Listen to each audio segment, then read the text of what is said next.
இந்த பரிசுத்தமான ஓய்வு நாளிலே பரிசுத்தனாகிய ஆண்டவரை காணொலி வழியாக தொழுகை செய்கிற யாவரையும் தந்தை, மைந்தன், தூயாவி என்னும் திருப்பெயரிலே அன்போடு வாழ்த்தி வரவேற்பதிலே மகிழ்ச்சி கொள்கிறேன்.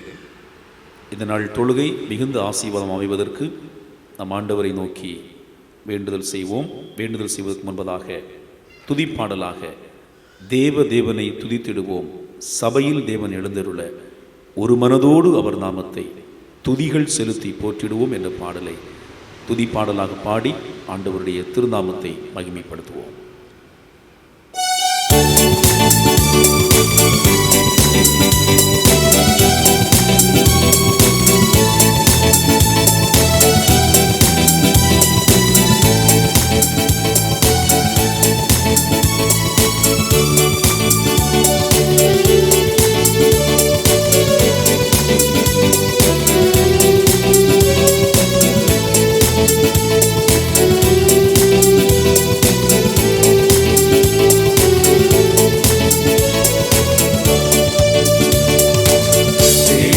தேவனை துதித்திடுவோம், சபையில் தேவன் எழுந்தருள ஒரு மனதோடு அவர் நாமத்தை துதிகள் செலுத்தி போற்றிடுவோம்.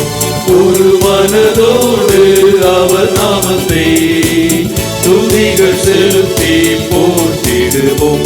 அல்லேலூயா தேவனுக்கே, அல்லேலூயா கர்த்தருக்கே, அல்லேலூயா பரிசுத்தருக்கே, அல்லேலூயா ராஜனுக்கே, அல்லேலூயா தேவனுக்கே, அல்லேலூயா கர்த்தருக்கே, அல்லேலூயா பரிசுத்தருக்கே, அல்லேலூயா ராஜனுக்கே.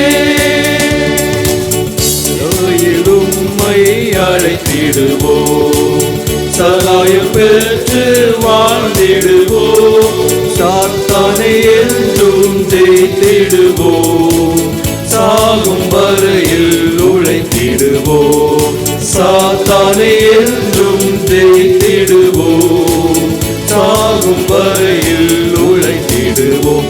அல்லேலூயா தேவனுக்கே, அல்லேலூயா கர்த்தருக்கே, அல்லேலூயா பரிசுத்தருக்கே, அல்லேலூயா ராஜனுக்கே, அல்லேலூயா தேவனுக்கே, அல்லேலூயா கர்த்தருக்கே, அல்லேலூயா பரிசுத்தருக்கே, அல்லேலூயா ராஜனுக்கே. சேனைகளின் கர்த்தர் பரிசுத்தர், பரிசுத்தர், பரிசுத்தர். பூமி அனைத்தும் அவருடைய மகிமையால் நிறைந்திருக்கிறது. நம்மை உண்டாக்கின கர்த்தருக்கு முன்பாக நாம் பணிந்து குனிந்து முழங்காற்படியிட கடவோம். வாருங்கள் பூமியின் குடிகளே, எல்லாரும் கர்த்தரை கம்பீரமாய் பாடுங்கள். மகிழ்ச்சியோடே கர்த்தருக்கு ஆராதனை செய்து ஆனந்த சத்தத்தோடே அவர் சன்னதி முன் வாருங்கள். ஜெபம் ஏறெடுப்போம். துதிகளின் மத்தியில் வாசமாக இருக்கின்ற எங்கள் பரிசுத்தம் நிறைந்த நல்ல ஆண்டவரே, அமைதலான இந்த பரிசுத்த ஓய்வு நாளின் காலை பொழுதிலே உம் பிள்ளைகளாகிய நாங்கள் இல்லங்களிலே அமர்ந்திருந்து காணொலி வழியாக உம்மை துதிக்கின்ற அனுபவத்தை எங்களுக்கு தந்ததற்காக உமக்கு ஸ்தோத்திரம் சொல்லுகின்றோம்.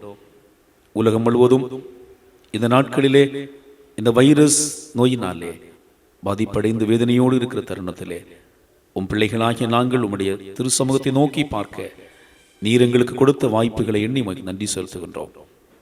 இந்த பரிசுத்த ஓய்வு நாளிலும் உம்மை ஆராதிக்கிற நாங்கள் கருத்தோடும் ஜெபத்தோடும் பயவுணர்வோடு உம்மை ஆராதிப்பதற்கு எங்களை தகுதிப்படுத்துவீராக. பாடுகின்ற பாடல்கள், சிந்திக்க இருக்கின்ற ஆண்டவருடைய திருவார்த்தைகள், ஏறெடுக்கிற ஒவ்வொரு மன்றாட்டுகளும் உம்முடைய சமூகத்திலே ஏற்புடையதாய் அமைந்திருக்க வேண்டும் என்று ஜெபிக்கிறோம். இந்த நாளிலே இந்த தொழுகையிலே பங்கேற்கிற அனைவரும் உம்முடைய அன்பினால் தொடப்பட்டு ஆண்டவரோடு பேசுகிற அனுபவத்தை கர்த்தர் ஒவ்வொருவருக்கும் செயல்படும்படியாக ஒவ்வொருவருக்கும் தரும்படியாக ஜெபிக்கின்றோம். தொழுகையின் அனைத்து நிகழ்வுகளும் ஆண்டவரின் நடத்துதலை உணர்ந்து கொண்டு ஆண்டவர் நல்லவர் என்பதை ருசித்து பார்க்கிற அனுபவத்தை எங்களுக்கு தாரும். துதி கன மகிமை எல்லாம் உமக்கே ஏறெடுக்கிறோம். இயேசு கிறிஸ்துவின் மேலான நாமத்தில் ஜெபிக்கிறோம். ஜெபம் கேளு நல்ல பிதாவே, ஆமென்.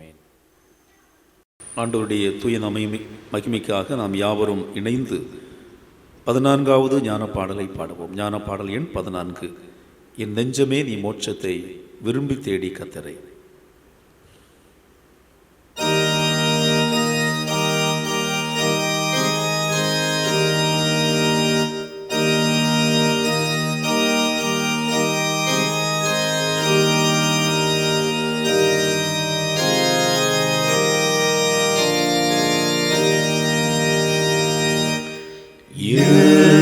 நெஞ்சமே நீ மோட்சத்தை விரும்பி தேடி கர்த்தரை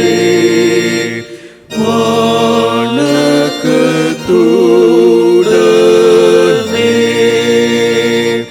துதித்து பாடி என்றைக்கும் புகழ்ந்து போற்று நித்தமும் மகிழ்ச்சியாகவே.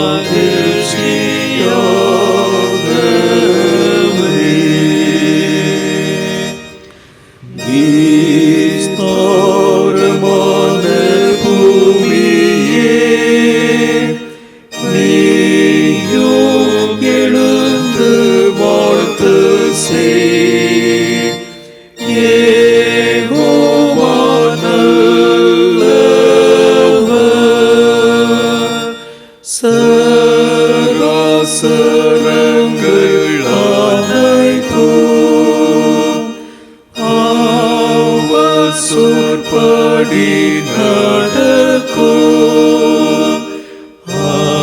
அவரே ஆண்டவர்.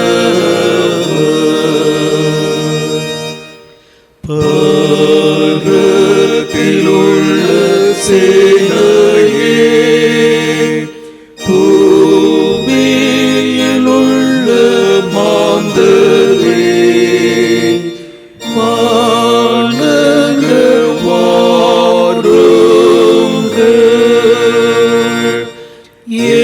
யெகோவா தாம் தயவுள்ளவர்,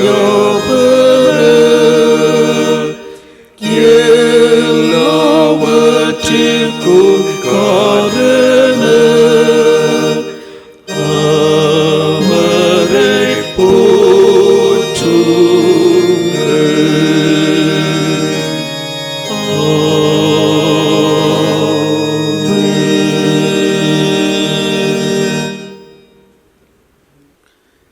தேவனுக்கு ஏற்கும் பலிகள் நொறுங்குண்ட ஆவிதான். தேவனே நொறுங்குண்டதும் நறுங்குண்டதுமான இருதயத்தை நீர் புறக்கணியீர். நான் எழுந்து என் தகப்பனிடத்துக்கு போய், தகப்பனே, பரத்து குரோதமாகவும் உமக்கு முன்பாகவும் பாவம் செய்தேன். இனிமேல் உம்முடைய குமாரன் என்று சொல்லப்படுவதற்கு நான் பாத்திரன் அல்ல. உம்முடைய கூலிக்காரர் ஒருவனாக என்னை வைத்துக் கொள்ளும் என்பேன். நீங்கள் உங்கள் வஸ்திரங்களை அல்ல, உங்கள் இருதயங்களை கிழித்து உங்கள் தேவனாகிய கர்த்தரிடத்தில் திரும்புங்கள். அவர் இரக்கமும் மன உருக்கமும் நீடிய சாந்தமும் மிகுந்த கிருபை உள்ளவர்.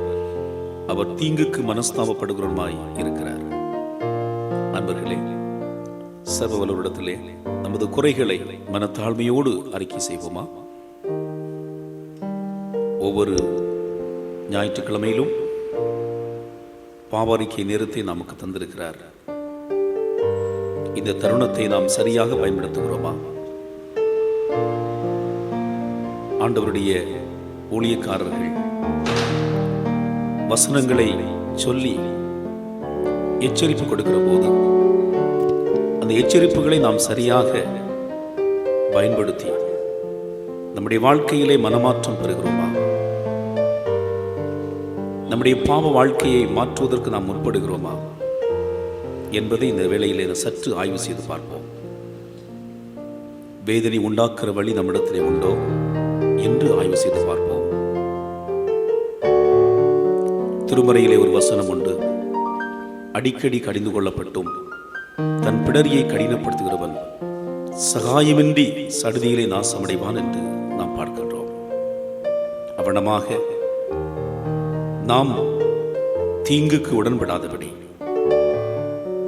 கடிந்து கொள்ளுகிற போது அந்த கடிந்துரைகளை கேட்டு மனமாற்றம் அடைந்து ஆண்டவர் அருளுகின்ற மேன்மைகளை பெற்றுக்கொள்ள முற்படுவோமா? நம்மை தாழ்த்துவோம். யாரையும் பார்க்க வேண்டாம். நம்மை பார்த்து கொண்டிருக்கிற ஆண்டவரிடத்திலே நம்முடைய குறைகளை, நம்முடைய மீறுதல்களை மனத்தாழ்மையோடு அறிக்கை செய்து பாவ மன்னிப்பு நிச்சயத்தை பெற்றுக்கொள்வோமா? நம்முடைய பாவங்களை உணர்ந்தவர்களாக 368வது ஞான பாடலிலே முதல் 2 சரணங்களை பொருள் உணர்ந்து பாடி நம்முடைய பாவத்தை ஆண்டவருடைய முன்பதாக மனத்தாழ்மையோடு அறிக்கை செய்வோம்.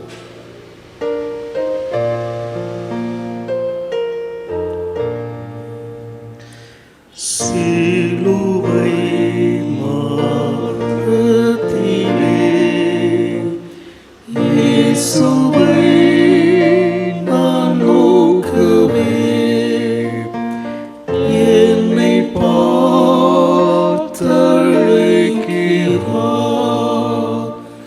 காயம் காட்டி சொல்கின்றார்.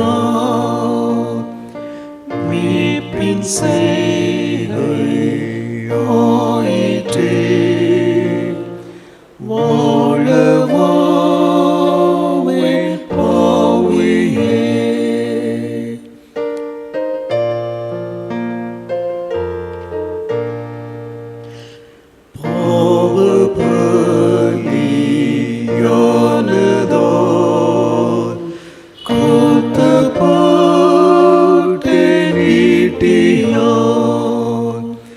ரத்தம் பூசப்பட்டு நீ எனக்குன்னை ஒப்புவி. மீட்பின் செய்கையாயிற்றே வாழவாவேன் பாவியே.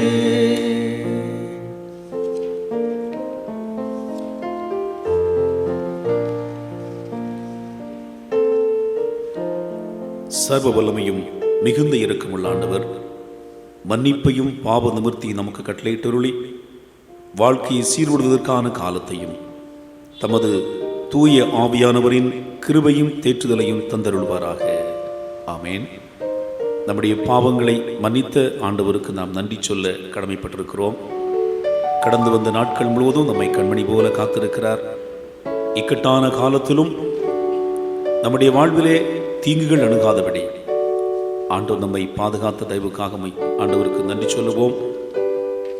இந்த சூழலிலும் கூட நாம் இல்லங்களிலிருந்து ஆண்டவரை ஆராதிப்பதற்கு நமக்கு நல்ல சூழ்நிலைகளை ஆண்டவர் ஏற்படுத்தியிருந்திருக்கிறார். அப்படிப்பட்ட ஆண்டவரை நாம் மனதார துதிப்போமா? நன்றியால் துதிப்பாடு உன் இயேசுவை உள்ளத்தால் என்னும் பாடு என்ற பாடலிலே ஒரு சரணத்தை பாடி ஆண்டவருக்கு நாம் நன்றி சொல்லுவோம்.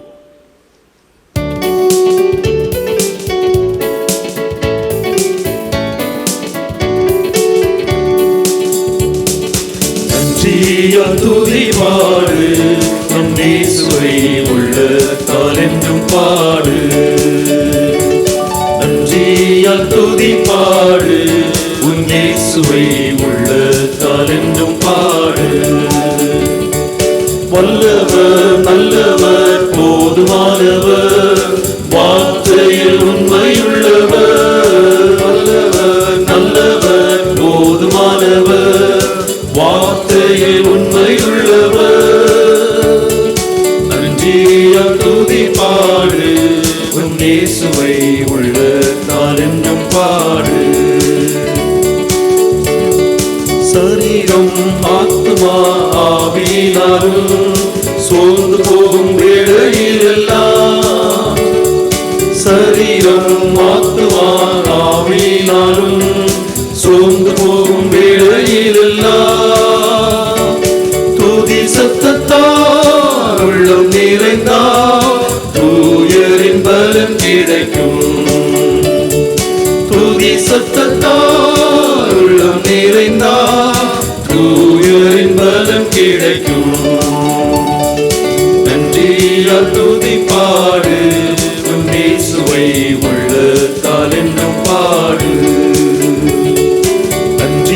வாயால் துதி பாடு, உன் இயேசுவை உள்ளத்தால் என்றும் பாடு. ஆண்டவருக்கு ஸ்தோத்திர பலிகளை படைத்த நாம் ஆண்டவர் இயேசு கிறிஸ்து கற்றுத்தந்த ஜெபத்தை யாவரும் இணைந்து ஏறெடுப்போம். பரமண்டலில் இருக்கிற எங்கள் பிதாவே, உம்முடைய நாமம் பரிசுத்தப்படுவதாக, உம்முடைய ராஜ்யம் வருவதாக, உம்முடைய சித்தம் பரமண்டத்திலே செய்வது போல பூமியிலையும் செய்யப்படுவதாக. அன்றுள்ள அப்பத்தை இன்று எங்களுக்கு தாரும். எங்களுக்கு விரோதமாய் குற்றம் செய்வர்களுக்கு நாங்கள் மன்னிக்கிறது போல எங்கள் குற்றங்களை எங்களுக்கு மன்னியும். எங்களை சோதனைக்குள் பிரவேசிக்க பண்ணாமல் தீமையினை எங்களை ரட்சித்துக் கொள்ளும். ராஜ்யமும் வல்லமையும் மகிமையும் என்னென்னைக்கும் முடிவுகளே. ஆமேன். இந்த நாள் திருமறை பாடம் படிக்க கேட்போம். வாசிக்கும்படியாக கொடுக்கப்பட்ட வேதபாகம் எசேக்கியேல் தீர்க்கதரிசி எழுதின புஸ்தகம் 33ஆம் அதிகாரம் 1 முதல் 9ஆம் வசனம் முடிய. எசேக்கியேல் 33:1. கர்த்தருடைய வார்த்தை எனக்கு உண்டாகி, அவர் மனுபுத்திரனே, நீ ஜனத்தின் புத்திரரோடே பேசி அவர்களோடே சொல்ல வேண்டியதாவது, நான் தேசத்தின் மேல் பட்டயத்தை வர பண்ணுகையில் தேசத்தின் ஜனம் தங்களுடைய எல்லைகளில் உள்ள ஒருவனை அழைத்து அவனை தங்களுக்கு காவல்காரனாக வைத்த பின்பு இவன் தேசத்தின் மேல் பட்டயம் வருவதைக் கண்டு எக்காலம் ஊதி ஜனத்தை எச்சரிக்கும்போது, எக்காலத்தின் சத்தத்தை கேட்கிறவன் அதை கேட்டும் எச்சரிக்கையாயிராமல் பட்டயம் வந்து அவனை வாரி கொள்ளுகிறது உண்டானால் அவனுடைய இரத்தப்பழி அவன் தலையின் மேல் சுமரும். அவன் எக்கால சத்தத்தை கேட்டும் எச்சரிக்கையாயிருக்கவில்லை, அவனுடைய இரத்தப்பழி அவன் பேரிலே சுமரும். எச்சரிக்கையாயிருக்கிறவனோ தன் ஜீவனை தப்புவித்து கொள்ளுகிறான். காவல்காரன் பட்டயம் வருவதைக் கண்டும் அவன் எக்காலம் ஊதாமலும் ஜனங்களை எச்சரிக்கப்படாமலும் பட்டயம் வந்து அவர்களில் யாதொருவனை வாரிக்கொள்ளுகிறது உண்டானால் அவன் தன் அக்கிரமத்திலே வாரிக்கொள்ளப்படான். ஆனாலும் அவன் இரத்தப்பழியை காவற்காரன் கையிலே கேட்பேன். மனுபுத்திரனே, நான் உன்னை இஸ்ரவேல் வம்சத்தாருக்கு காவற்காரனாக வைத்தேன். ஆகையால் நீ என் வாயினாலே வார்த்தையை கேட்டு என் நாமத்தினாலே அவர்களை எச்சரிப்பாயாக. நான் துன்மார்க்கனை நோக்கி, துன்மார்க்கனே, நீ சாகவே சாவா என்று சொல்லுகையில் நீ துன்மார்க்கனை தன் துன்மார்க்கத்தில் இராதபடி எச்சரிக்கத்தக்கதாக அதை அவனுக்கு சொல்லாமற் போனால் அந்த துன்மார்க்கன் தன் அக்கிரமத்திலே சாவான். ஆனாலும் அவன் இரத்தப்பழியை உன் கையிலே கேட்பேன். துன்மார்க்கன் தன் வழியை விட்டு திரும்பும்படி நீ அவனை எச்சரித்தும் அவன் தன் வழியை விட்டு திரும்பாமல் போனால் அவன் தன் அக்கிரமத்திலே சாகவே சாவான். நீயோ உன் ஆத்மாவை தப்புவிப்பாய். வாசிக்கும்படியாக கொடுக்கப்பட்ட வேதபாகம் வாசித்து ஆயிற்று. இந்த நாள் தியானத்துக்கு தென்னிந்திய திருச்சபை ஒழுங்குபடி தரப்பட்டிருக்கின்ற கருப்பொருள் அருட்பொழிவு திருப்பணி, மாற்றுருவாக்கத்துக்கான மாற்றுருவாக்கம், ordain ministry, transform to transform.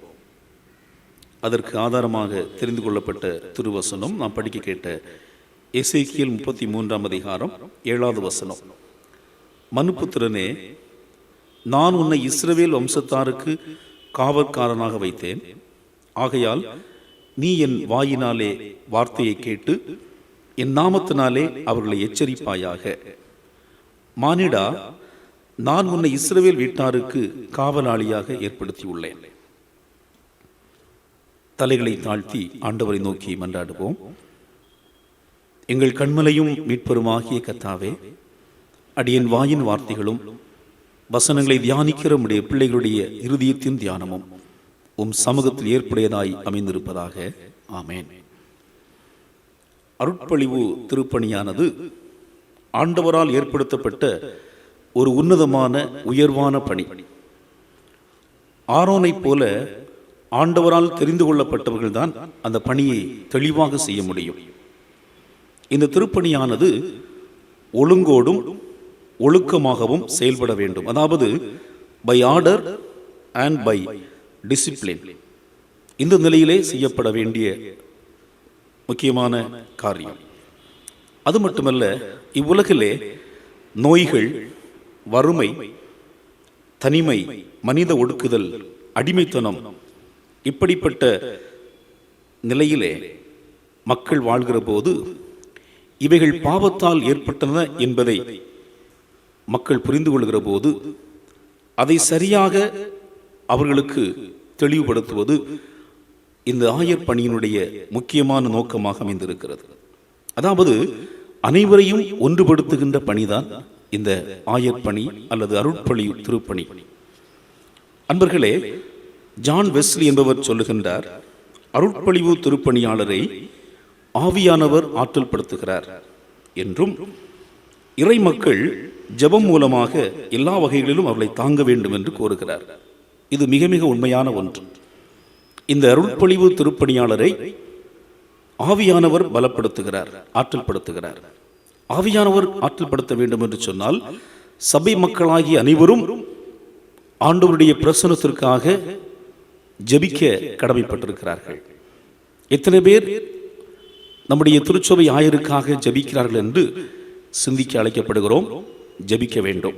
அப்போதுதான் ஆவியானவர் பலமாக பலப்படுத்துவார். இன்னொன்று, தாமஸ் அக்குவனாஸ் என்று சொல்லுகிறார், அருட்பொழிவு என்பது திருவருட் சாதனங்களிலே ஒன்று, அதாவது சாக்கிரமந்திலே ஒன்று என்றும் திருச்சபையை நற்செய்திக்கு உண்மை உள்ளதாக இருக்க செய்வது இந்த அருட்பொழிவு திருப்பணியினுடைய முக்கியமான அம்சம் என்று சொல்லுகிறார். அது மட்டுமல்ல, போப் பிரான்சிஸ் அவர்கள் சொல்லுகின்றார்கள், அருட்பொழிவு திருப்பணி என்பது ஒரு வேலையோ அல்லது வேலைக்கான ஒப்பந்தமோ அல்ல, மாறாக அது ஆண்டவருடைய அருட்கொடை என்று சொல்லுகிறார். அருட்பொழிவு பெற்றவர் இயேசு கிறிஸ்துவினுடைய தொடர் திருப்பணிக்கான அருட்கொடையாய் பெற்றுள்ளார் என்பதை அறிய முடிகிறது. அது மட்டுமல்ல, இயேசுநாதருடைய திருப்பணியையும் வாழ்வியலையும் மையப்படுத்தியதான் இந்த அருட்பொழிவு திருப்பணி. கிறிஸ்து என்றால் அருட்பணிவு செய்யப்பட்டவர் என்றும் அவர் சமய சமூக மாற்றத்திற்கான திருப்பணியை மேற்கொள்வர் என்பதையும் நாம் ஏற்கனவே அறிந்திருக்கிறோம். இந்த அருட்பொழிவு திருப்பணியை மேற்கொண்ட அநேகர் வாழ்வு, அவருடைய பணிகள் நம்முடைய திருமறையிலே தெளிவாக தரப்பட்டிருக்கிறது. அதிலே நாம் இன்றைக்கு திருமறை பாடமாக படிக்க கேட்ட எசேக்கியேல் தீர்க்கருடைய வாழ்வு, அவருடைய பணியின் வழியாக இந்த நாள் தியானத்தை நாம் சிந்திப்போம். எசேக்கியேல் என்ற பெயருக்கு ஆண்டவர் ஆற்றல் அளிப்பவர் என்பது பொருள். அரசன் நேபுகாத்நேச்சார் எருசலேமை முற்றுகையிட்டு அங்கு கிடைத்த விலை உயர்ந்த பொருட்களை எல்லாம் பாபிலோனுக்கு கொண்டு சென்றார். அப்போது அறிவிலே சிறந்த இளைஞர்களையும் அவர் விட்டு வைக்கவில்லை. அவர்களையும் அடிமைகளாக அழைத்து சென்றார். அவர்களிலே ஒருவர்தான் இந்த எசேக்கியேல் தீர்க்கர். இந்த தீர்க்கரை ஆண்டவர் மனுபுத்திரரே என்று அழைக்கிறார். அதாவது மானிடா என்று அழைத்து, நீ போதிக்க வேண்டிய சுருளை என்ன செய்ய வேண்டும்? அதை நீ உட்கொள்ள வேண்டும். அதை நீ சாப்பிட்டு அதை செரிமானம் செய்து பின்பு போதிக்க வேண்டும் என்று எசேக்கியேல் 3:1 சொல்லுகிறார். அப்போது ஆண்டவருடைய கரம் அவர் மேல் இருந்தது என்று இந்த பகுதியின் மூலமாக அறிந்து கொள்ள முடிகிறது. ஆண்டவருடைய ஆவி அவரை ஆட்கொண்டது என்று எசேக்கியேல் 2:2 கூறப்பட்டிருக்கிறது. இப்பணியை எசேக்கியேல் தீர்க்கர் எப்படி மேற்கொண்டார் என்பதை இன்றைய நாளிலே நாம் சிந்திக்க ஆயத்தப்படுவோம். முதலாவதாக, அருட்பொழிவு திருப்பணி குருத்துவ பணி. அருட்பொழிவு திருப்பணி ஒரு குருத்துவ பணி என்பதாகும். Ordain ministry of priestly function. எசேக்கியேல் 1:3 அந்த 5ஆம் தேதியிலே கல்தை தேசத்தில் உள்ள கேபார் நதியண்டையிலே பூசி என்னும் ஆசாரியனுடைய குமாரனாகிய எசேக்கியேலுக்கு கர்த்தருடைய வார்த்தை உண்டாகி அங்கே கர்த்தருடைய கரம் அவன் மேல் அமர்ந்தது என்று சொல்லுகிறார். எசேக்கியேல் தீர்க்கர் சாதோக்கின் வழிவந்த ஆசாரிய குலத்தை சார்ந்த பூசி என்பவருடைய மகன். கர்த்தருடைய கரம் அவரை அபிஷேகம் செய்வதை இந்த வசனம் மூலமாக நாம் அறிந்து கொள்கிறோம். எசேக்கியேல் 3ஆம் அதிகாரத்தில் நாம் படிக்கிற போது அங்கே 7 நாட்கள் செயலற்றவர்களாய் எதுவும் செய்ய இயலாதவராய் இங்கே எசேக்கியேல் காணப்படுவதை நாம் பார்க்க முடிகிறது. பொதுவாக குருவானவர்கள் இறைப்பணி துவங்குக்கு முன்பதாக 7 நாட்கள் தங்களை பரிசுத்தப்படுத்துவதற்கு செலவிடுவது வழக்கம். சங்கீதம் 99 6, 7, 8 ஆகிய வசனங்களை நாம் படிப்போம் என்று சொன்னால் அந்த பகுதி நமக்கு சொல்லுகிறது, அவருடைய ஆசாரியர் மோசேயும் ஆரோனும் அவர் நாமத்தை பற்றி கூப்பிடுவர்களை சாமுவேலும் கர்த்தரை நோக்கி கூப்பிட்டார்கள். இங்கே குருக்களான மோசே, ஆரோன், சாமுவேல் ஆண்டவரை நோக்கி வேண்டுதல் செய்கிறார்கள். ஆண்டவரும் அவர்களுக்கு செவி சாய்த்தார் என்று சொல்லப்படுகிறது. மேகதொனியிலிருந்து அவர்களோடு கர்த்தர் பேசினார்.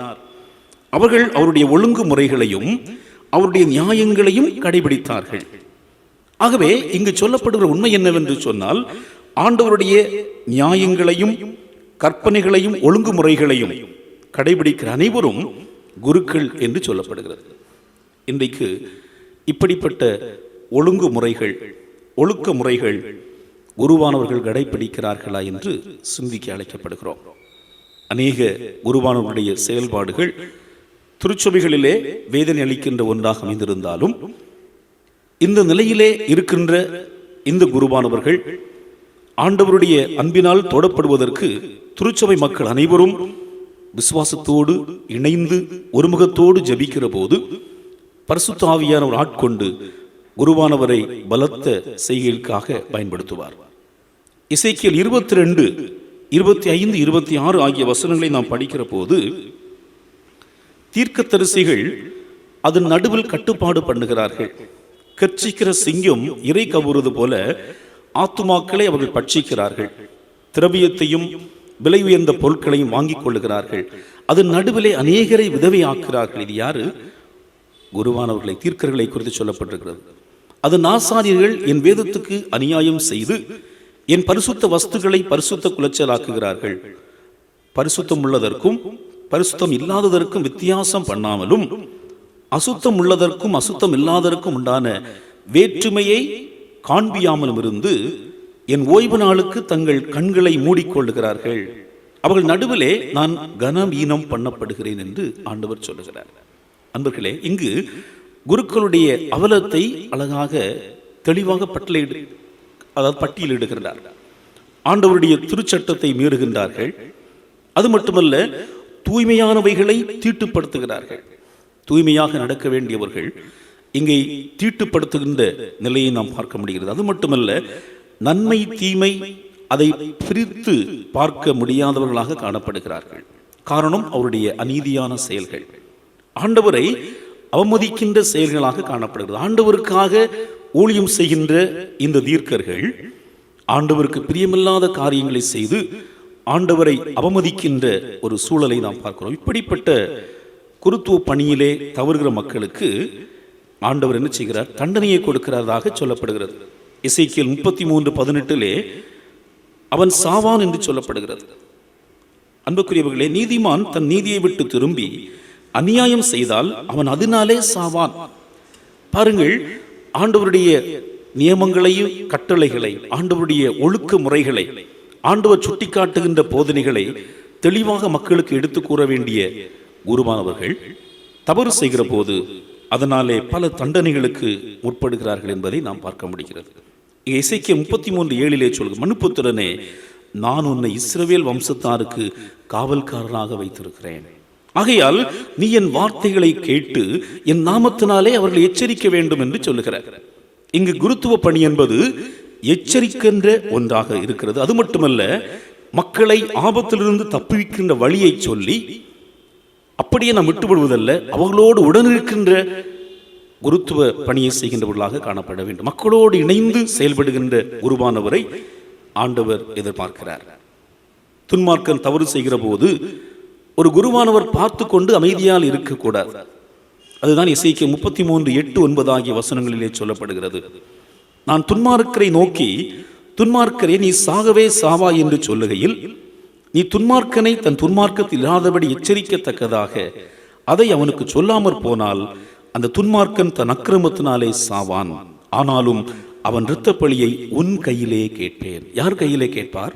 இந்த குருவானுடைய கையிலே கேட்பார். ஏனென்றால் அவன் தவறு செய்கிற போது தெளிவாக அவனை கடிந்திருக்க வேண்டியது இந்த குருவானுடைய பொறுப்பு என்பதை சுட்டி காட்டுகிறார். அது மட்டுமல்ல, சொல்லுகிறார், துன்மார்க்கன் தன் வழியை விட்டு திரும்புகிறபடி நீ அவனை எச்சரித்தும் அவன் தன் வழியை விட்டு திரும்பாமல் போனால் அவன் தன் அக்கிரமத்திலே சாவான், நீயோ உன் ஆத்துமாவை தப்புவிப்பாய்.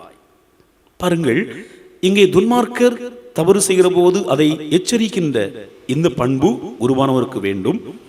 அதே நேரத்திலே அந்த எச்சரிப்பை கேட்டும் அவன் திருந்தாமல் போனால் அதற்கு பிறகு பழி யாரிடத்திலே? அவனிடத்திலே தான். மாறாக குருவானவர் அந்த இடத்திலே தன்னுடைய பணியை மிக தெளிவாக செய்திருக்கிறார். ஆகவே ஆண்டவர் கொடுக்கின்ற ஆசீர்வாதத்தை குருவானவர் பெற்றுக்கொள்கிறார். மாறாக இது துன்மார்க்கன் அதனாலே சாவான் என்று சொல்லப்படுகிறது. அன்புக்குரிய ஆண்டவருடைய பிள்ளைகளே, அருட்பொழிவு திருப்பணி என்பது குருத்துவ பணி என்பதை இந்த பகுதியின் மூலமாக தெளிவாக புரிந்து கொள்கிறோம். குருவானவர்கள் கூட ஆண்டவருக்கு கணக்கு ஒப்புக்க வேண்டும் என்கிற பொறுப்போடு குருத்துவ பணியை நிறைவேற்ற ஆண்டவர் எதிர்பார்க்கிறார். இரண்டாவதாக ஒரு சிந்தனை, இந்த அருட்பொழிவு திருப்பணி இறை வாக்குரைக்கவே. Ordain ministry of prophetic function.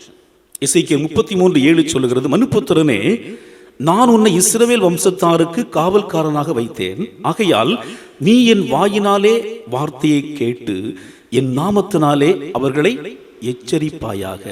இங்கே இறை வாக்குரைப்பது என்பது எச்சரிப்பு கொடுக்கின்ற ஒன்று. எசேக்கியேல் தீர்க்க ஆண்டவரால் அனுப்பப்பட்டது இஸ்ரவேல் மக்களுக்கு மட்டுமல்ல, எல்லா மக்கள் இனத்து மக்களுக்கு, எல்லா மக்களுக்காகவே இந்த இறைவாக்குரைக்கின்ற எசேக்கியேலை ஆண்டவர் அனுமதித்திருக்கிறார். ஆனால் இங்கு உடன்படிக்கையின் மக்கள் கலக வீட்டாராக மாறுகின்றார்கள். எனவே தான் ஆண்டவருடைய ஆசியும் அருளும் அவர்களை விட்டு நீங்கிவிடும் என்று இங்கே குருவானவர் தீர்க்கர் எசேக்கியேல் எச்சரிக்கின்றார். எசேக்கியேல் 5ஆம் அதிகாரத்தை நாம் பார்க்கிற போது இந்த எசேக்கியேல் எவ்விதமாக இறைவாக்குரைக்கிறார் என்று பாருங்கள். ஒரு நாள் எசேக்கியேல் என்ன செய்கிறார்? தெருமுனைக்கு சென்று ஒரு கூர்மையான கத்தியை எடுத்து தன்னுடைய தலைமுடியையும் தன்னுடைய தாடியையும் அவர் என்ன செய்கிறார்?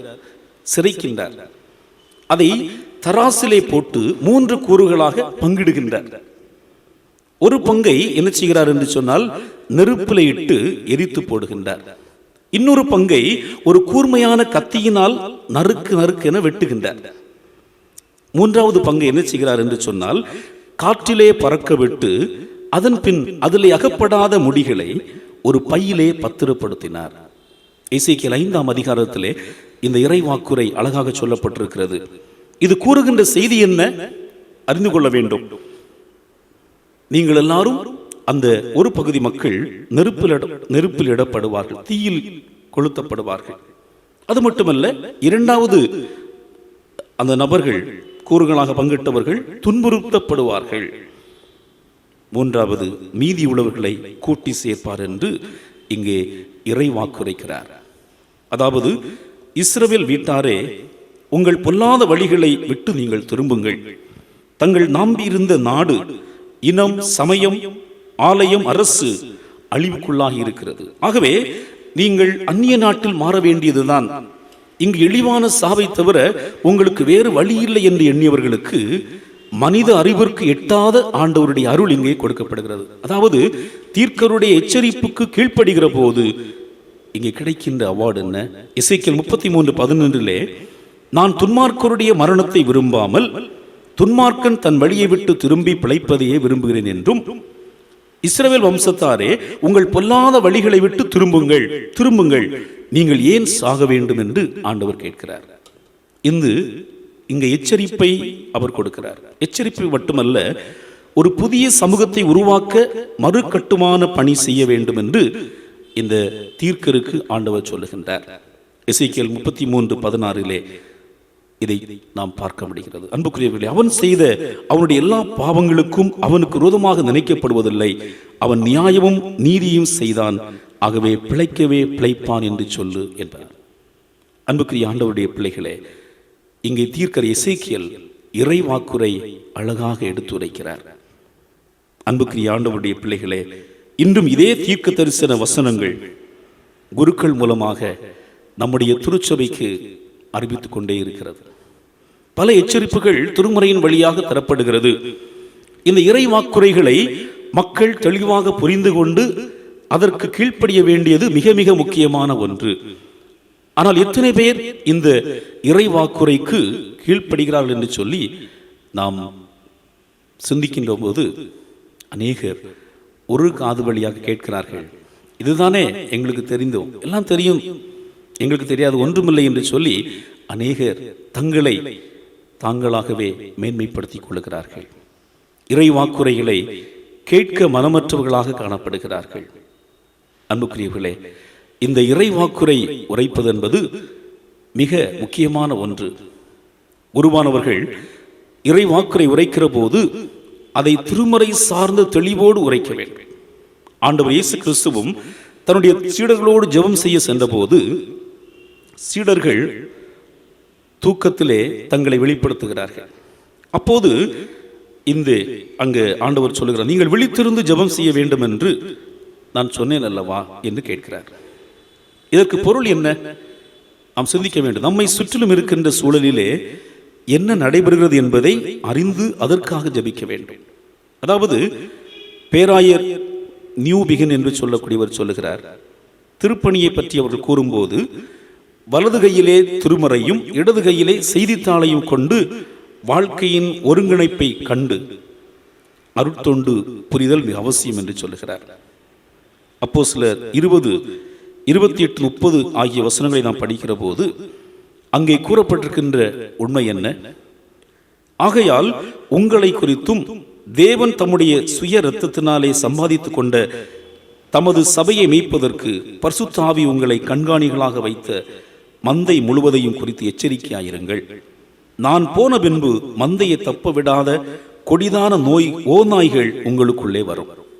உங்களிலும் சிலர், பாருங்கள், உங்களிலும் சிலர் அப்படி என்று சொன்னால் இந்த இறைவாக்குரைக்கின்ற மக்களின் சிலர் எழும்பி சீஷர்களை தங்களிடத்தில் இழுத்துக் கொள்ளும்படி மாறுபாடானவைகளை போதிப்பார்கள் என்று அறிந்திருக்கிறேன்.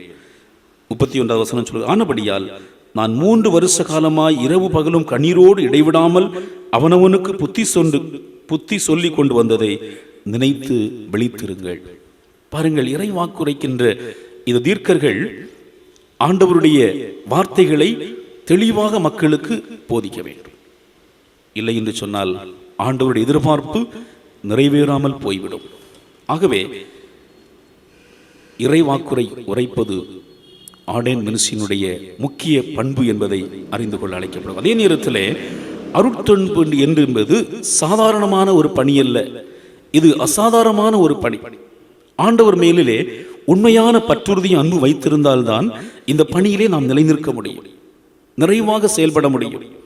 பிரதிபலன் கருதாமல் ஆண்டவரையே மையப்படுத்தி இந்த அருள் தொண்டிலே ஈடுபட வேண்டும். அருள் தொண்டிலே பல்வேறு போராட்டங்கள் உண்டு, அல்லல்கள் உண்டு, அவதூறுகள் உண்டு, அருவருப்புகள் உண்டு. அசிங்கமான வார்த்தைகளை பேசுவார்கள், அலங்கோலமான காரியங்களை செய்வார்கள், பல அவமானங்களை நமக்கு எதிராக வரும், அசட்டை பண்ணப்படுவோம். ஆனாலும் ஆண்டவருக்காக அதை பொறுக்க வேண்டும். அவற்றை பொருட்படுத்தாமல் ஆண்டவர் மேல் கொண்டிருக்கின்ற பற்றுறுதி சார்ந்து இத்தகைய அவமானங்களை வெகுமானங்களாக கொண்டு செயல்படுதலே ஆண்டவர் விரும்புகின்ற அருள் தொண்டு. இந்த பாஸ்டர்ஸ் பணி என்பது ஒருவர் சொல்லுவார் மத்தளம் போன்றது. மத்தளம் என்ன செய்யும்? இரு பக்கமும் அடிக்கப்படும். ஒரு பக்கத்தில் அடிப்பாங்க, அதே நேரத்தில் இன்னொரு பக்கமும் பல நேரங்களிலே திட்டுவார்கள். ஆனால் அதை பொறுத்து கொண்டு ஆண்டவருடைய பணிகளை செய்வது ஒரு குருவானவருடைய தலையாய பணி. இறை வாக்குரைக்கின்ற போது பல நேரங்களிலே பல தடங்கல்கள் வருகின்ற போது அவைகளை சவாலாக மேற்கொண்டு வாழ்வது இந்த குருத்துவ பணியிலே முக்கியத்துவம் வாய்ந்ததாக இருக்கிறது. அன்புக்குரியவர்களே, இன்றைக்கும் நாம் வாழ்கிற சூழலிலே பல்வேறு நிலைகளிலே நாம் பாதிக்கப்பட்டிருக்கின்றோம். குறிப்பாக இந்த கொரோனா வைரஸ் மூலமாக நம்முடைய நாடு முழுவதும், நம்முடைய நாடு மட்டுமல்ல உலகம் முழுவதும் பல்வேறு தீங்குகளிலே காணப்படுகிறார்கள். இந்த சூழலிலே குருவானவர்கள் சபையிலே இணைந்து, மக்களோடு இணைந்து, இந்த காரணம் எதற்காக வந்தது என்று சொல்லி ஆண்டவருடைய சமூகத்திலே கேட்டு இணைந்து ஜெபிக்க வேண்டியது மிக அவசியமாக இருக்கிறது. அன்புக்குரிய ஆண்டவருடைய பிள்ளைகளை, மக்களும் இந்த குருவானவரோடு இணைந்து இந்த காரியங்களுக்காக ஜெபிக்க கடமைப்பட்டிருக்கிறோம். ஆக அவ்விதமாக செய்வதுதான் உண்மையான பணி என்பதை அறிய முடிகிறது. மூன்றாவதாக ஒரு சிந்தனை, அருட்பொழிவு திருப்பணி, மெய்ப்பு பணி செய்யவே. Ordain ministry of shepherding. எசேக்கியேல் 34:15 சொல்லுகிறது, என் நாடுகளை நான் மேய்த்து அவைகளை நான் மடக்குவேன் என்று கர்த்தராகிய ஆண்டவர் சொல்லுகிறார். இஸ்ரவேல் மேய்ப்பர்கள் கொழுப்பான ஆடுகளை உண்டு ஆட்டு மயிர் உடையை உடுத்தி மந்தையிலே சிலவற்றை அடிக்கிறார்கள். மந்தையோ மெய்ப்பதில்லை என மெய்ப்பு பணியினுடைய அவலத்தை சுட்டிக்காட்டி நல்ல மேய்ப்பன் மந்தையை தேடி சென்று சிதறுண்டவற்றை கூட்டி சேர்த்து நல்ல மேய்ச்சல் நிலத்திலே மேய்ப்பான் என ஆண்டவர் கூறுகிறார். எசேக்கியேல் 34:3. இந்த அருட்பொழிவு பெற்றவருடைய முதன்மை பணி ஆண்டவருடைய மந்தையை காக்கின்ற பணி. ஒரு காவலாளி எவ்வாறு செயல்படுவாரோ அவ்வாறு போதகரும் பணி செய்யப்பட வேண்டும் என்பதை இந்த பகுதி தெளிவாக நமக்கு விளக்குகின்றது. ஒரு காவலாளியுடைய பணி என்பது விழித்திருந்து காத்தல், தீர்க்கற் போன்று பின் நிகழுகின்ற அழிவை குறித்து முன்பாக எச்சரித்தல், தன்னை நம்பியுள்ளவர்களுடைய உயிர்களை பேணி பாதுகாத்தல், அதற்கு பொறுப்பேற்றல், இவை எல்லாவற்றையும் குருவானவர் சிறப்பாக செயல்படுத்த வேண்டும் என்று எசேக்கியேல் தீர்க்க வழியே கர்த்தர் உரைக்கிறார். மக்களை எச்சரிக்கிற போது எசேக்கியேல் 33:3 தேசத்தின் மீது பட்டயம் வருவதைக் கண்டு எக்காலம் ஊதி ஜனத்தை எச்சரிக்கும் போது, இங்கு எச்சரிப்பு என்பது மக்களை பயமுறுத்துவதை குறிப்பிடாமல் எபிரேய மொழியிலே பெகிசிர், to claim or to enlighten, அதாவது மக்களுக்கு விழிப்பூட்டுதல், மக்களுக்கு அறிவுறுத்துதல், மக்களுக்கு கற்றுத்தருதலை குறிக்கிறது. ஆனால் இன்றைய நிலை போதவருடைய போதனைகளை எச்சரிப்பை புறந்தள்ளி மக்கள் எங்களுக்கு எல்லாம் தெரியும் என்று பல்வேறு நிலையிலே செயல்படுவதுதான் இந்த எச்சரிப்பை அல்லல் தட்டுகின்ற ஒரு காரியம். அது மட்டுமல்ல, ஒரு சில ஊழியர்கள் தங்களை தாங்களே அருட்பணிவு செய்து கொண்டு மக்களை பல நிலைகளிலே வருகை குறித்தும் நியாய தீர்ப்பை குறித்தும் திருமறையிலே சொல்லப்படாத பல தவறான போதனைகளை குறிப்பிடுவதனாலே மக்களும் குழம்பி போகிறார்கள். இதுதான் சரி அல்லது அதுதான் சரி என்று சொல்லி குழம்பி போய் மக்கள் தங்களுடைய கடமைகளை செய்ய முடியாமல் திணறுகின்றார்கள். இங்கு ஆண்டவருடைய ஆளுகை எப்படிப்பட்டது என்பதை விழிப்பூட்டி போதித்து கற்றுக் கொடுக்க வேண்டியதுதான் ஒரு போதகருடைய அருட்பொழிவு பெற்ற ஆயருடைய பணி என்பதை அறிந்து கொள்ள முடிகிறது. மக்களுக்கு தீங்கு ஏற்படுத்தக்கூடிய திட்டங்கள் என்ற பெயரிலே இந்த சமூகத்திலே பல காரியங்களை அரசு திட்டமிடுகிற போது, வளர்ச்சி என்கிற பெயரிலே பல காரியங்கள் செயல்படுகிற போது அவைகளை தெளிவாக சுட்டிக்காட்ட வேண்டும். குறிப்பாக இந்த அணு உலைகள், மீத்தேன், ஹைட்ரோ கார்பன், அதாவது கடந்த நாட்களில் இருக்கின்ற இந்த டாஸ்மாக் மதுபான கடைகள், இவைகளெல்லாம் மக்களுக்கு தீங்கு விளைவிக்கக்கூடியவை என்பதை தெளிவாக மக்களுக்கு எச்சரிப்பை கொடுத்து அதன் மூலமாக ஒரு விழிப்புணர்வை ஏற்படுத்த வேண்டியது போதகருடைய கடமை. அப்படி என்று சொன்னால் இதிலே காவலாளி என்பவர் பயமற்றவராக காணப்பட வேண்டும். அரசினாலே பல்வேறு துன்புறுத்தல்கள் ஏற்படும், ஆட்சியாளர்கள் மூலமாக பல கடினங்கள் ஏற்படுகிற போது அவைகளையும் சவாலாக மேற்கொண்டு செயல்படுத்த வேண்டியது மிக முக்கியமானது. அதாவது ஆட்சியை குறித்து நாம் பயந்தால் மக்களை காக்க முடியாது. மக்கள் உறங்குகின்ற போது காவலாளி உறங்காமல் காக்க வேண்டும். யோவான் 10:15 சொல்கிறது, ஆடுகளுக்காக என் ஜீவனையும் கொடுக்கிறேன், நானும் என் ஆடுகளை அறிந்திருக்கிறேன், அதுபோல என் ஆடுகளும் என்னை அறிந்திருக்கின்றன. இந்த வசனம் மிக தெளிவான ஒரு வசனம். அன்புக்குரியவர்களே, நானும் என் ஆடுகளை அறிந்திருக்கிறேன், அதுபோல என் ஆடுகளும் என்னை அறிந்திருக்கிறது. இந்த வார்த்தை முன்னைய காலத்திலே அதிகமாக செயல்பட்டது. ஆனால் இன்றைய காலத்திலே சற்று தளர்வடைந்து காணப்படுகிறது. ஆடுகளை குறித்து மந்தை மேய்க்கின்ற ஆயருக்கு அதிகமாக தெரிவதில்லை. காரணம், அவர்களும் தெரிந்து கொள்ள முற்படுவதில்லை. அப்படிப்பட்ட ஒரு காலத்திலே வைக்கப்பட்டிருக்கிறோம். இயேசுநாதர் தன்னுடைய மந்தைக்காக தன் உயிரையும் கொடுக்க முன் வருகிறார். அவர் உயிரையும் கொடுத்தார் என்று நாம் பார்க்கிறோம். அதுபோல குருவானவர்கள் தங்களுடைய மக்களை காப்பதற்காக தங்களுடைய உயிரையும் பொருட்படுத்தாமல் தன் நலத்தை, சுயநலத்தை எப்போதும் துறக்க தயாராக இருக்க வேண்டும் என்று இந்த பகுதியின் மூலமாக அறிந்து கொள்கிறோம். எசேக்கியேல் 33:2 சொல்லுகிறது, தேசத்தின் ஜனம் தங்கள் எல்லைகளில் உள்ள ஒருவனை அழைத்து அவனை தங்களுக்கு காவற்காரனாக வைத்த பின்பு என்று சொல்லப்படுகிறது. இதன் வழியாக ஒரு அருட்பணியாளர் மனிதனால் தெரிவு செய்யப்பட்டு ஆண்டவரால் அருட்பொழிவு செய்யப்படுகிறார் என்பதை நாம் தெளிவாக புரிந்து கொள்கிறோம். மந்தையும் அருட்பணியாளர் குரலுக்கு என்ன செய்ய வேண்டும்? செவி சாய்க்க வேண்டும், செவி கொடுக்க வேண்டியது மிக முக்கியம். காரணம், இந்த ஆயரும் மந்தையிலிருந்து தெரிவு செய்யப்பட்டவர். ஆகவே மந்தையோடு இணைந்து செயல்படுகிறவர்.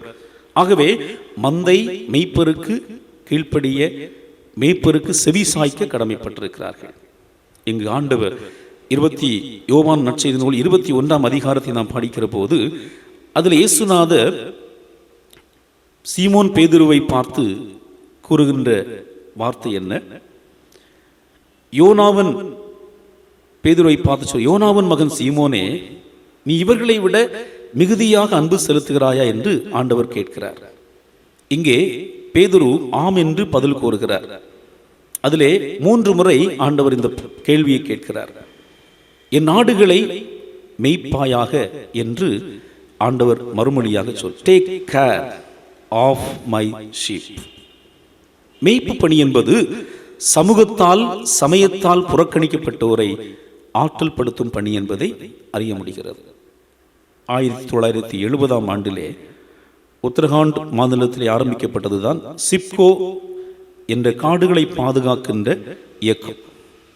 இது 1973 உத்தரகாண்ட் மாநிலத்தின் அரசு பெரும்பாலான மரங்களை வெட்டுவதற்காக ஒப்பந்தம் செய்தார்கள்.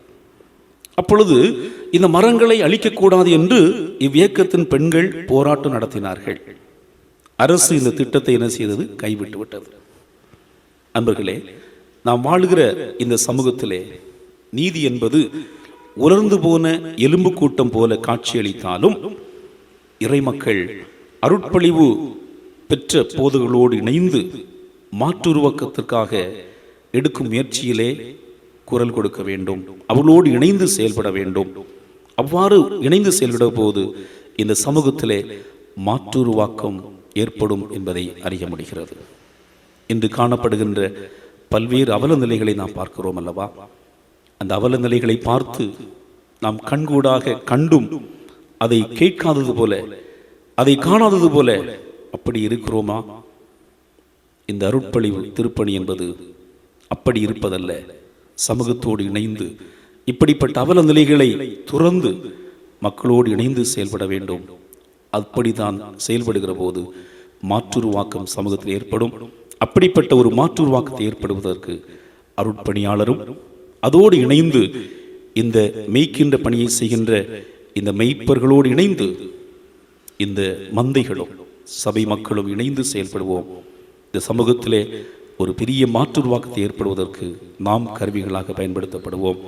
அதன் வழியாக ஆண்டவர் நம் மூலமாக செயல்படுவதற்கு அது ஏற்புடையதாக அமையும் என்பதற்கு சந்தேகமில்லை. ஆண்டவர் தாமே இந்த வார்த்தைகளாலே நம்மை ஆசீர்வதித்து வழி நடத்துவாராக. ஆமென். ஒரு அர்ப்பணியாளர் தன்னுடைய அர்ப்பணிப்பான வாழ்வை ஆண்டவருக்கு அர்ப்பணம் செய்கின்ற பாடல் மூலமாக நாம் பாடி ஆண்டவருக்கு அர்ப்பணம் செய்வோம். ஈசனே உம் சேவைக்கே என்னை பூசையுடன் ஈந்தேனே.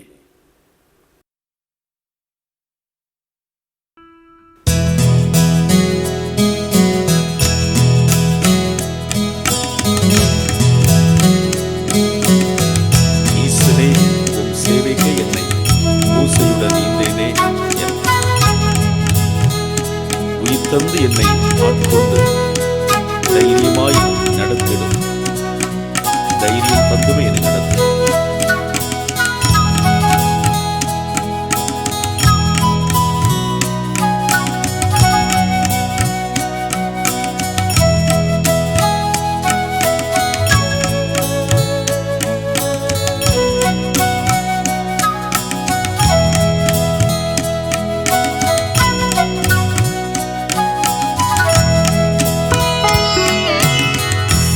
ஈசனேவும் சேவைக்கே என்னை பூசையுடன் ஈந்தேனே. ஈசனேவும் சேவைக்கே என்னை பூசையுடன் ஈந்தேனே. உயிர்த்தம் என்னை ஆட்கொண்டென்னை தைரியம் தந்துமே நடத்திடும்.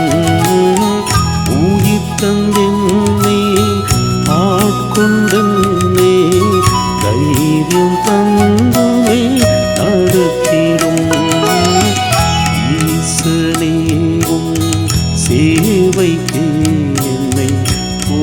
பூசையுடன் ஈந்தேனே.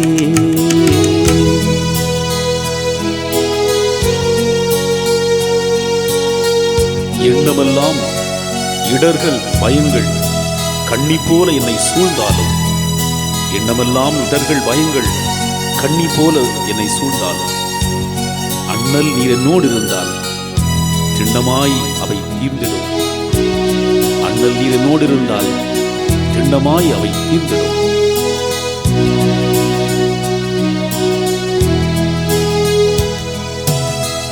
எண்ணமெல்லாம் இடர்கள் பயங்கள் கண்ணி போல் என்னை சூழ்ந்தாலும்,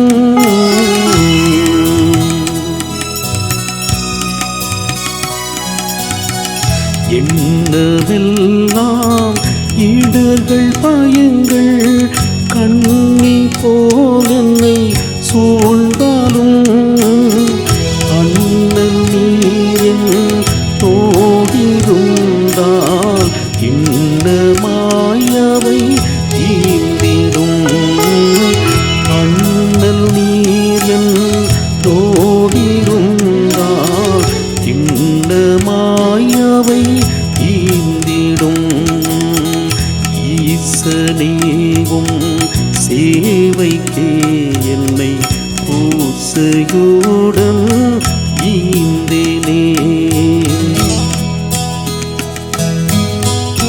என் அருகில் நீர் இருந்த வேளையும் ஒன்றாயிருப்பதாய் உணரவே. என் அருகில் நீர் இருந்த வேளையும் ஒன்றாயிருப்பதாய் உணரவே. சத்திய வழியில் சங்கரிக்கவே தத்தம் செய்தேன் என்னையே. நாம் சத்திய வழியில் சங்கரிக்கவே தத்தம் செய்தேன் என்னையே.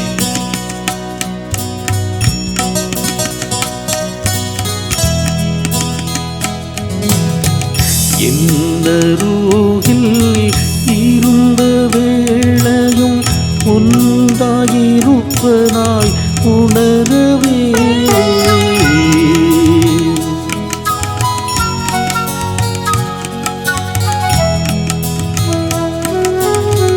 என்னருகில் நீர் இருந்த வேளையும் ஒன்றாயிருப்பதாய் உணரவே. சத்திய வழியில் சங்கரிக்கவே தத்தம் செய்தேன் என்னையே. சத்திய வழியில் சங்கரிக்கவே தத்தம் செய்தேன் என்னையே. ஈசனேவும் சேவைக்கே என்னை பூசையுடன் ஈந்தேனே.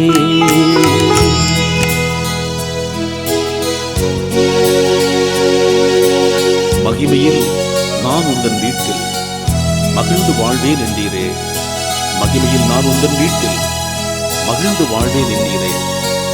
உம்மையல்லாத எகத்திலும் நான் இமைப்பொழுதிலும் தனிக்கிறேன். உம்மையல்லாத எகத்திலும் நான் இமைப்பொழுதும் தனிக்கிறேன்.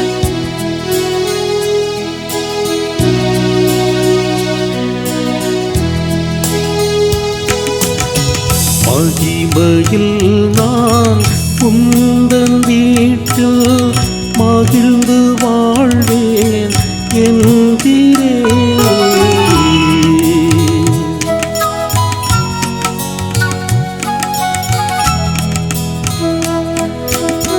மகிமையில் நான் உந்தன் வீட்டில் மகிழ்ந்து வாழ்வேன் என்றீரே. உம்மையெல்லாம் இகத்திலும் நான் இமை போதும் தனித்திரே.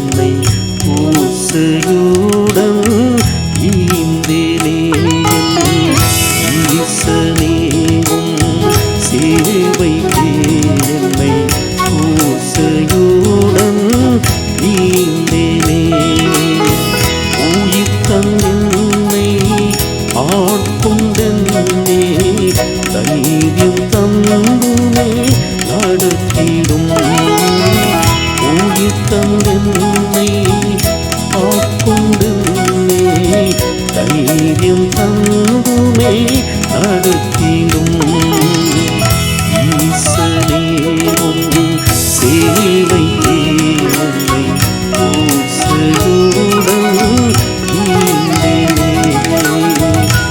ஈசனே உம் சேவைக்கே உம்மை ஓசையுடன் ஈந்தேனே.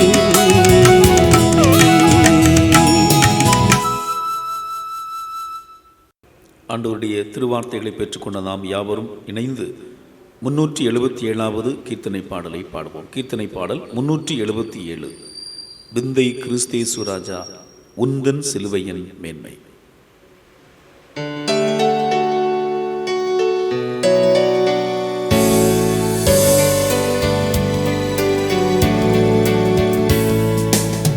விந்தை கிறிஸ்தேசு ராஜா உந்தன் சிலுவையின் மேன்மை, உந்தன் சிலுவையின் மேன்மை. விந்தை கிறிஸ்தேசு ராஜா உந்தன் சிலுவையின் மேன்மை, உந்தன் சிலுவையின் மேன்மை. சுந்தரமிகும் இந்த பூவில், சுந்தரமிகும் இந்த பூவில் எந்த மேன்மைகள் எனக்கு இருப்பினும், எந்த மேன்மைகள் எனக்கு இருப்பினும் விந்தை கிறிஸ்தேசு ராஜா உந்தன் சிலுவையின் மேன்மை, உந்தன் சிலுவையின் மேன்மை. இரண்ட ஆஸ்தி உயர்ந்த கல்வி செல்வாக்குகள் மிக இருப்பினும் குருசை நோக்கி பார்க்க எனக்கு, குருசை நோக்கி பார்க்க எனக்கு உரிய பெருமையாவும் அற்பமே, உரிய பெருமையாவும் அற்பமே. விந்தை கிறிஸ்தேசு ராஜா உந்தன் சிலுவையின் மேன்மை, உந்தன் சிலுவையின் மேன்மை. இந்த விந்தை அன்பு கேடாய் என்ன காணிக்கை ஈந்திடுவே, எந்த ஆரும் பொருளிடாகும், எந்த ஆரும் பொருளிடாகும். என்னை முற்றிலும் உமக்களிக்கிறேன், என்னை முற்றிலும் உமக்களிக்கிறேன். விந்தை கிறிஸ்தேசு ராஜா உந்தன் சிலுவையின் மேன்மை, உந்தன் சிலுவையின் மேன்மை.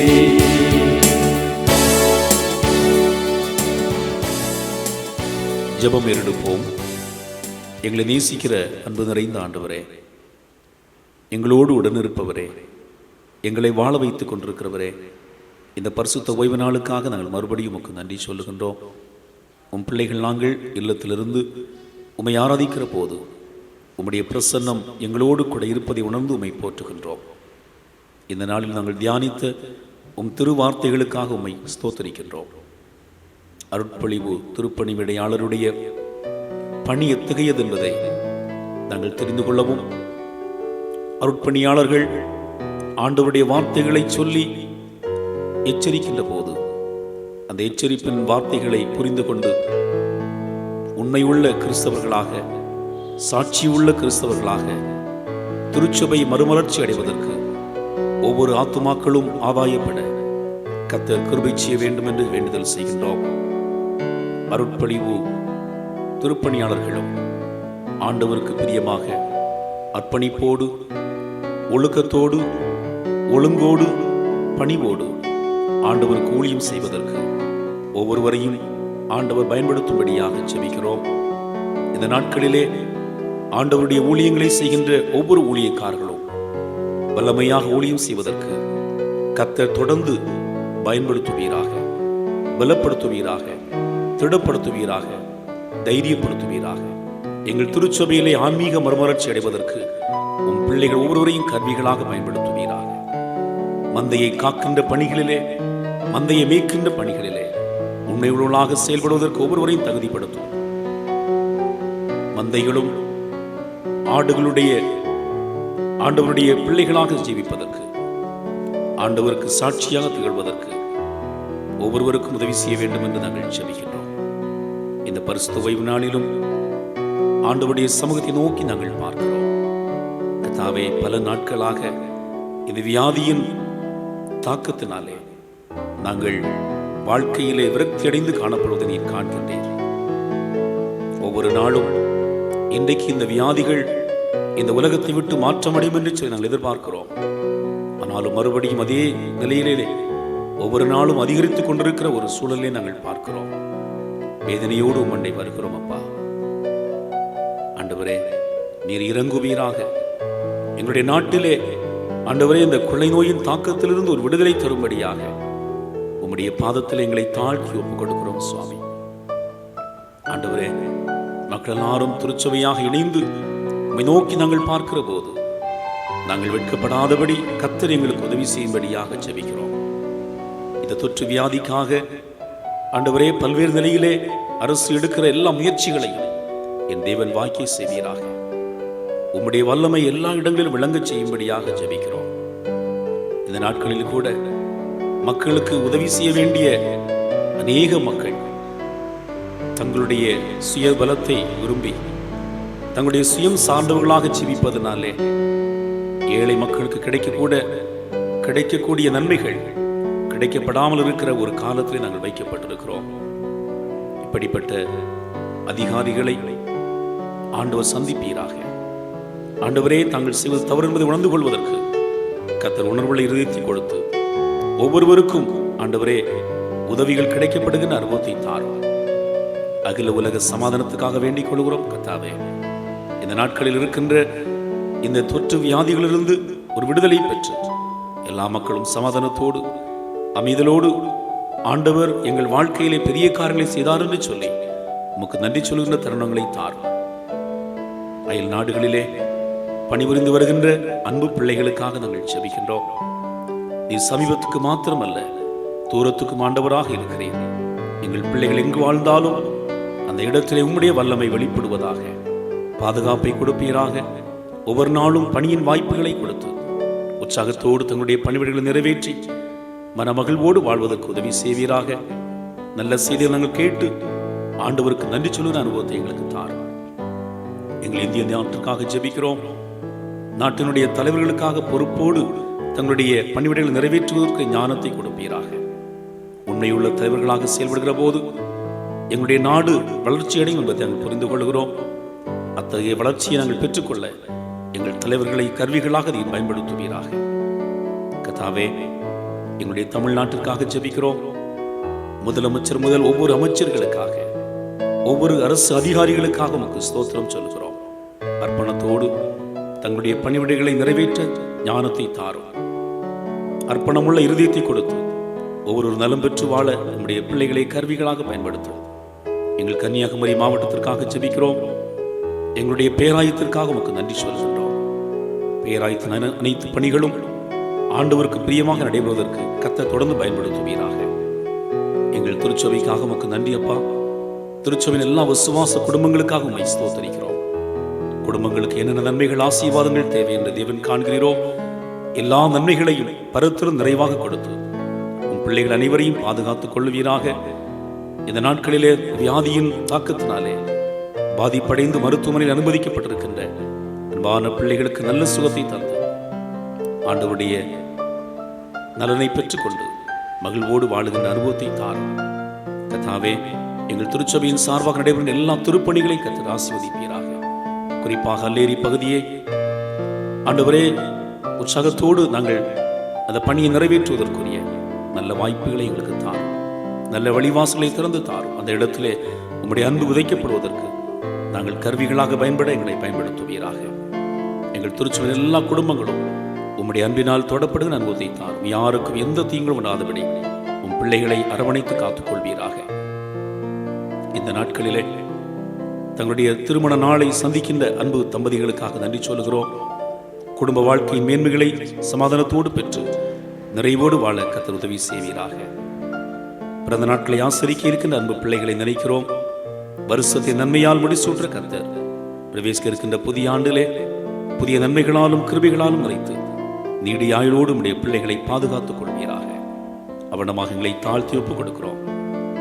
இந்த நாள் முழுவதும் உடைய பாதுகாப்பை தாரும். ஆண்டு சுத்தமானால் அடுத்த வாரத்திலே மறுபடியும் ஆராதிப்பதற்குரிய வாய்ப்புகளை தந்து எங்களை நடத்துவீராக. வெகு விரைவில் இந்த வியாதியிலிருந்து விடுதலை பெற்று நாங்கள் எல்லாரும் இணைந்து ஒரு மனதோடு உம்முடைய ஆலயத்திலே கூடி உம்மை ஆராதிப்பதற்குரிய நல்ல வழிவாசலை திறந்து தாரும். எங்கள் அன்றாட பணிகளை ஆர்வத்தோடு செய்வதற்குரிய வாய்ப்புகளை எங்களுக்கு திறந்து தாரும். தாழ்த்துகிறோம். உம்முடைய சுத்தம் வெளிப்படுவதாக. எங்கள் அனைவரையும் சமாதானத்தும் நடத்தும். விசேஷமாக இந்த காணொலி வழியாக உம்மை நோக்கி பார்க்கிற முதல் பிள்ளைகள் யாராக இருந்தாலும் என்ன தேவைகளோடு உம்முடைய சமூகத்திலே ஜெபித்தாலும் அந்த தேவைகளை பெற்றுக் கொள்வதற்குரிய வாய்ப்புகளை தாரும். துதி கனமகிமை எல்லாம் உமக்கே எடுக்கிறோம். மீட்பெரும் இரட்சகருமாக இயேசு கிறிஸ்துவின் மேலான நாமத்தில் ஜெபிக்கிறோம். ஜெபத்தை ஏற்றுக்கொள்ளும் எங்கள் ஜீவனுள்ள நல்ல பிதாவே, ஆமென். நமது ஆண்டவராகிய இயேசு கிறிஸ்துவின் கிருபையும் பிதாவாகிய கடவுளுடைய அன்பும் பரிசுத்த ஆவியானுடைய ஐக்கிய நல்லுறவும் இன்றும் என்றும் சதா காலங்களிலும் நம் அனைவரோடு கூட நிறைவாய் வளமாய் தங்கியிருப்பதாக.